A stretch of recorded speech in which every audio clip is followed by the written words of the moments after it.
What a weird thing Hyrule Warriors is. Simultaneously, a spin-off of two radically different franchises, taking the gameplay from the less popular one, and the story and setting from the one with the less defined story and setting. Maybe the weirdest thing about it is everybody who's played it seems to agree it's pretty cool. Hyrule Warriors isn't a Zelda game, it's Dynasty Warriors. You ought to know that, but some people still seem surprised by how unlike Zelda it is. It's not a close, personal adventure through a fantastical, intricate world. It's a daft war game on big, wide battlefields fighting hundreds of identical enemies. Dynasty Warriors has long been misunderstood by the mainstream. They assume it's a game about the combat and complain about the lack of depth. It's not, it's straightforward base acquisition.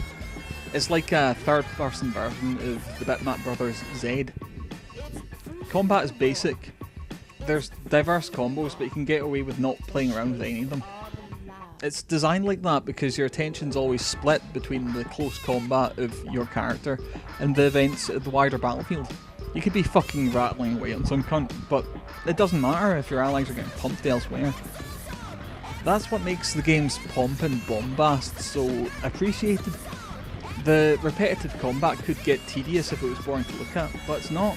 It's all about big flashy special moves and killing a million pricks at once. And they're Zelda pricks. Your favourite kind.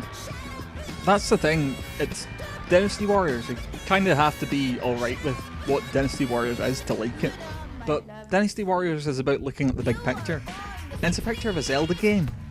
You may be pushing a lot, but is that such a bad thing when it's the button that makes Darunia punch Gyurine? Hyrule Warriors is crass and cheesy, and that's pretty refreshing for a series covered in regal splendour and sacred ruins.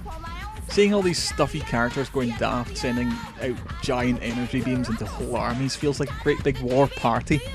You don't sit and consider this, you jump in and roll about in it. I don't want to play up the strategy angle too much because there's not much strategy to it. You follow orders and take over bases until you have to run back to defend something. That's pretty much all the thinking you have to do, but it develops an oddly relaxing pace and it allows the battlefields to grow pretty huge. It's an ideal game for off-TV play, just to chisel away at the wealth of content while something's running in the background. There's a need for games like this, and Hyrule Warriors serves that purpose brilliantly. My lovely sweet.